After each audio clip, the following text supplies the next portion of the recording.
The track is twisty, dusty and narrow. Since overtaking is difficult, a good starting position on the grid is vital. Thank you, Murray, and welcome to round 11 of the 99 career mode at the Hungarian. So just have a quick look at the championship there. So Eddie Irvine's still got a healthy advantage, even though we did close up on him in Germany. But still very close between myself and Mika Hakkinen. Constructors, again, very close between myself in the Jordan and the McLaren. So going into qualifying here, so this is the old layout where a bit faster than the new one. You had some of these long corners like this first corner, a long right-handed corner down the hill, very tricky to get right, but they got rid of that bit in 2003. It wasn't great for overtaking, and the new bit's not that great for overtaking, let's be honest. But anyway, so going through the fast second sector of all these lefts and rights, and going through the old bit where I used to go through a little fast chicane into the penultimate corner. You join it about halfway through from the new layout into the last corner, still exactly the same, and going to lose a bit of time as we go over the start finish line. And it's been a bit of a terrible end to the lap. It's got us in 4th place, about half a second, but there is time to find as we go further on into qualifying, going to the end of the first sector. So again, finding it very tricky to get a bit of a rhythm going here, but still well up at the end of the first sector. And through into the end of the lap here, through the final corner. And what will our lap time be on this one as we go over the start finish line? It's a 1:04.4 for pole position, so it's a pretty incredible lap time that I've set there. You can get some really fast times on this track on the game as we go on to the next lap. So going over the grid, and we're in a 1:02.5, which is amazing lap time to get. It is known on this game the AI do lap times under a minute, so in trying to possibly do that in qualifying here.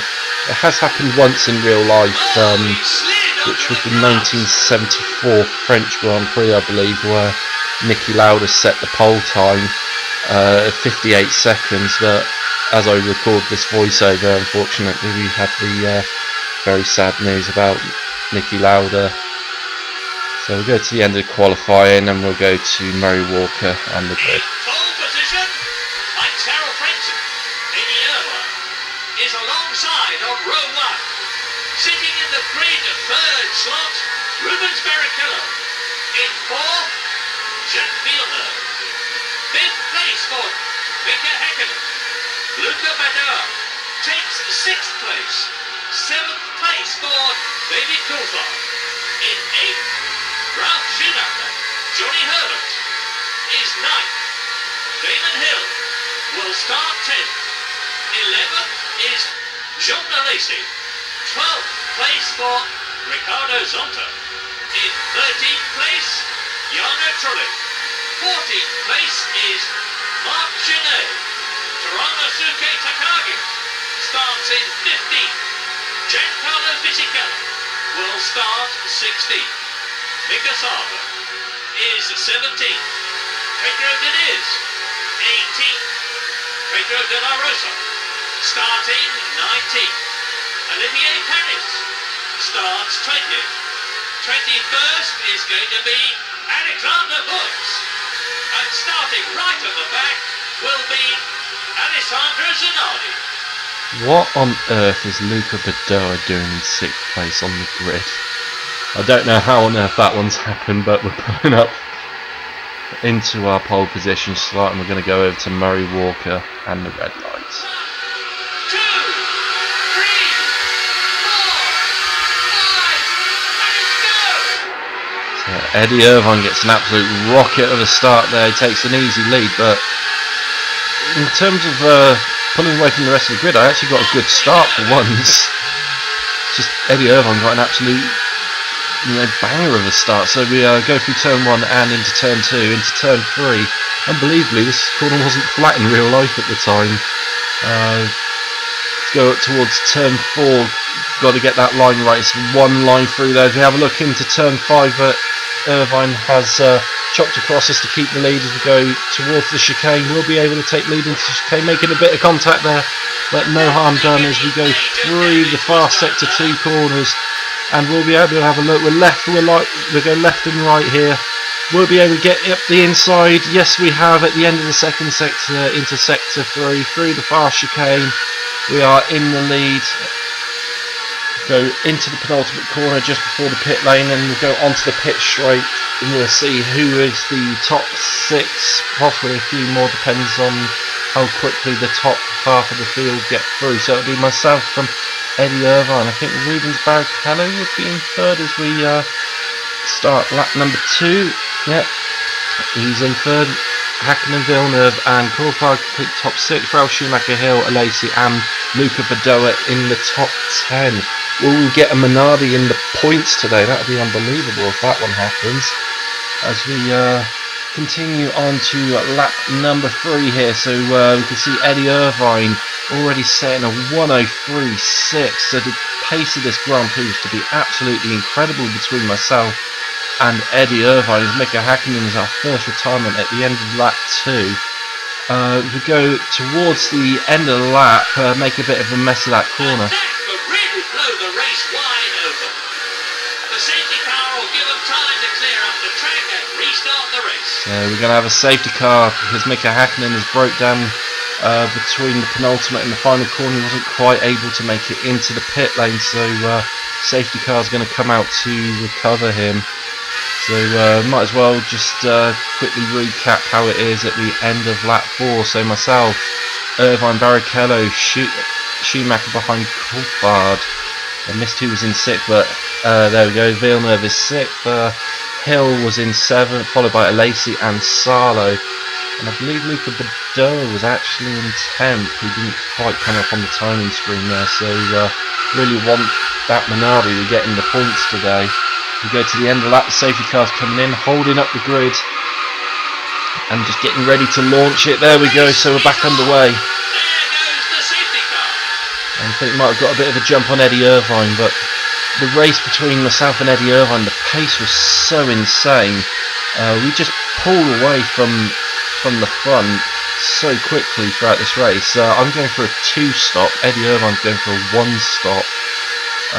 My idea to try and stay out the traffic as much as possible, and you know, just try and avoid losing our front wing, because it's happened so many times this year. We've been caught up in silly collisions, just losing the front wing. As we go to lap 15, already starting to lap the back markers, because the trouble with this track, with it being so difficult to overtake, you've got to take the risk to pass these back markers. So we've got past, as you know, starting to get past the 2 arrows now, but this is what I mean. I had a good run on that arrow. It's got so much more speed, but they will not get out your way on this game. You've got to force your way past the back markers. As we go through turn 5, that arrows is still there, and it's just something I just don't feel comfortable with, because I made a mistake going through that chicane. The arrows has got in front of me. So we're going through the fast S-bends. So we've got back past, I believe that was Takagi, and now we're going to pass De La Rosa as we go into the far chicane, and making a bit of contact there as we go through. Thankfully nothing bad happened, but I really don't want that, because Eddie Irvine isn't that far behind me. We go into the final corner here, and still can't get past him on the pit straight, so it took quite a while to get past him, but did it very easily. As we go further on to lap 16, we've got Luca Badoa, so he has dropped back from where he was, because he was in 9th as the safety car came in, and he's dropped a few more places. We try and get past the Sauber here, going into the final corner, so I need to build up as big a gap as I possibly can, because I believe I'm pitting on lap 25, lap 26, and to lap 17, so most of the way to our first stop. As we get past into the first corner, we've got the Benetton up ahead of Alexander Wirtz. You know how difficult the Benettons have been to pass this year, with him and Giancarlo Fisichella, but so he needs to switch back. We go towards the end of lap 17. I believe I made a mistake on this one here, trying to get past the cross. So I've run wide going into the final corner, and cost myself a bit of time, a little bit of contact there with the Benetton and the Sauber, so just really stupidly losing time here as I go onto the pit straight, trying to get back past these back markers. Just don't want to lose time to go behind them. Go through turn 1 and lost the front then. I don't think there was any major damage to Murray apart from the front wing coming off, but I suppose if there is a positive, it was sort of close to my first stop, so coming into the pit lane to get it fixed. I was always doing a 2-stop. As we come in, this will be quite a bit of time loss, which I just really don't want. It was to be a 17-second stop, 17-18 seconds. So we drop down into 6th place there as we leave the pit lane. I suppose the positive is we're still in the points and our pace is so incredible, we're going to catch up very quickly as we've already passed Jacques Villeneuve there, so we're back into 5th place. And we go through lap 19, we've got Barrichello in front of us, so just so much faster through that chicane, which caught me out and damaged the suspension. This is what was going so well, is now going so badly. But I thought, you know what, I've only just pitted, there's no point trying to fix it. If there's a safety car or anything like that, I might, you know, get it repaired, but it just won't be worth pitting twice. It'll put me a lap down if I was to pit again. So trying to keep Nico Salo's Ferrari behind us. We've got Ralf Schumacher in front in 3rd place, but with that damaged suspension I couldn't really make any couldn't really catch up with him. I was trying to catch up with the back markers again. But how many points have I dropped this year just by getting caught in silly little incidents like that? I've dropped so many as we go through turn 5 and the car just didn't want to go through that corner, so I'm struggling to get past the Minardi here. You know, even when it's shortcutting, still struggling to get past, but I think I'm going to lose less time not pitting for the time being, just try and, you know, get it to something like lap 35 and then just fill it up to the end. But we go to lap 24 here, and there was actually to be quite a big change as we go through the fast right-hander at turn 5, and one of the arrows has broke down there, which was Pedro de la Rosa, and Murray didn't say it, but the safety car is heading out again, so 2nd time in this race we've got a safety car. So maybe I've had a bit of good luck here, because I'm going to come in, I'm going to get that suspension fixed, and hopefully I can be a bit more competitive as we come into the pit lane. You can just see how much the car is crabbing us and going up to the line. Into our pit box here. I think this one's just an 8-second stop. It was a fairly short stop. This could very well end in tears. We drop into 8th place, and I believe I come out just in front of Giancarlo Fisichella. You see, he was in a Ferrari though. Well, 10 years later he was in a Ferrari. He's in a Benetton in 99. So the safety car is off. The race is back on. they're trying desperately to catch up with the pack. Not doing a very good job of it.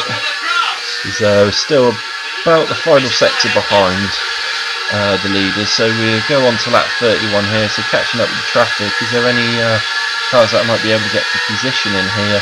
Some of those back markers, the Prost,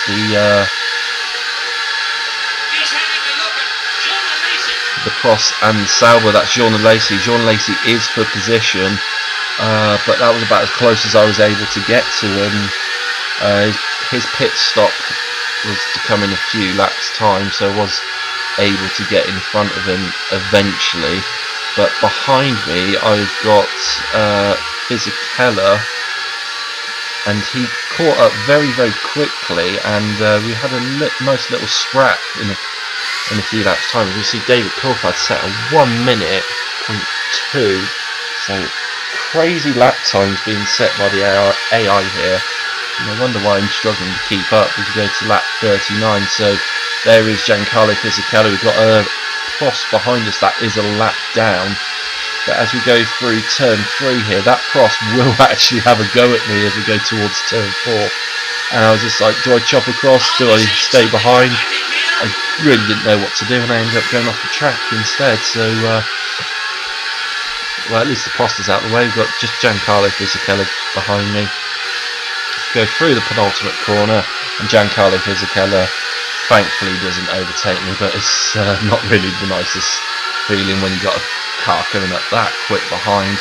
So some of the cars are pitting. We're actually gone up into 6th place as we start lap 40, so we're back in the points again. Still got one more pit stop to make, but at least we're back in the points paying position, so looks like we are going to get something out of this race after what happened. So coming up to the end of lap 40, got a few more cars in the pits. Let's see where we come as we go past the pit lane here, and we're actually into 3rd place, so that's actually miles better than I thought it would be on the podium.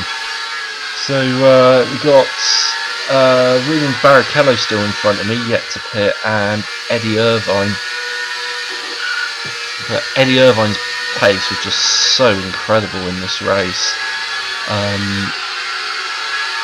So I'm really pushing hard, because I think when he comes out of his pit stop, we might have a chance of getting the lead here as we go past the start finish line. We're into 2nd place, so you know, almost best case scenario after what had happened. So 13 seconds to catch up to Irvine, and it didn't actually take that long to get behind him again.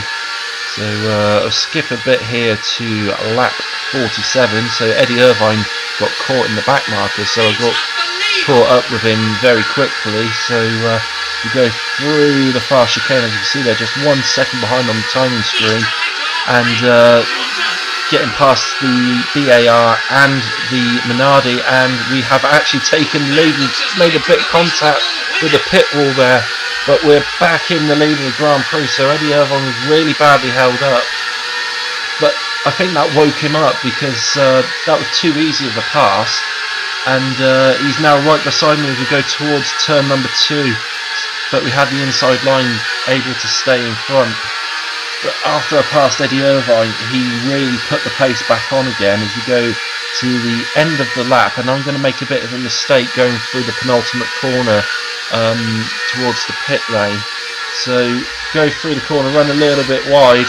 Understeering was really starting to kick in at this point. So Eddie Irvine's still only just behind us as we go onto the start-finish straight. Will he be having a look into turn 1? Because I'm getting a little bit defensive here. But I look behind and realise I'm enough ahead. But the understeer is really playing havoc, as you can see it there, run a bit wide through turn 1. Eddie Irvine has taken the lead. We'll be able to get it back into turn 2. A little bit of contact, but Eddie Irvine is back in front. But did that little not do any damage to Eddie Irvine? Because again, we've easily taken the lead again.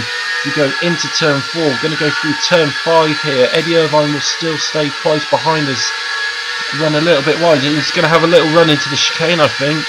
So through the chicane and run a little bit wide through the chicane off the track, but still side by side we go through the fast S-bends. He's still there. So this is a fantastic fight between the 2 championship leaders, and we're still side by side. That was a bit of a close one there. But what fantastic racing. Admittedly, I probably could have kept it on the track at the chicane, but retain the lead as we go into the final corner, and I was able to pull away a little bit from Irvine as we go further on into the race. We've got a few back markers again in front of us as we're heading towards what will be our 3rd and final stop. So we do not need these back markers in our way. Just want to get past and set the qualifying laps. Want to do, you know, a bit like Michael Schumacher did at the '98 Grand Prix. You have a little bit of contact there with the Benetton, which won't do us any good. But we're going to go into the far chicane here. I believe this is going to be the lap that I pit in on, lap 58. So yeah, fuel light is flashing. We have got to come in. We've got no more fuel. Where will we come out from this pit stop? Will we retain the lead over Eddie Irvine as we get it slow to the limiter? So I thought with about 20 laps to go, we'll switch to soft tyres. We'll see if that helps us, as Eddie Irvine has actually already gone by. will we keep third place? Because I'm looking at my map here, and David Coulthard is coming round the final corner. So back underway again. And that's the speed limit line, so we're off of it, and we're just about going to retain third place from David Coulthard. So we got in front of one of the back markers, and just behind was David Coulthard. So we just got in front. Maybe that back marker helped us out a bit there as we skip to lap 61. So many laps in this race, so no surprise we get a few retirements. One of them being David Coulthard, another one being Damon Hill, and of course Mika Häkkinen. So McLaren are not going to score again in this race. We've had some fantastic speed but some terrible reliability all year, so that's part of the reason why Eddie Irvine has got such a big lead in the championship. And talking about lead, look at the size of the gap he's got there, 43 seconds in the lead. But we were able to get that down through the rest of the race. So lap 71 got it down to just over 30 seconds, but it's too much. But I know I've got to keep pushing here, because I looked on the map and just, you know, person who's behind me is Ralf Schumacher. He's just going through the final corner now, so I know this race isn't over. There might be 5 laps to go, but this race is not done.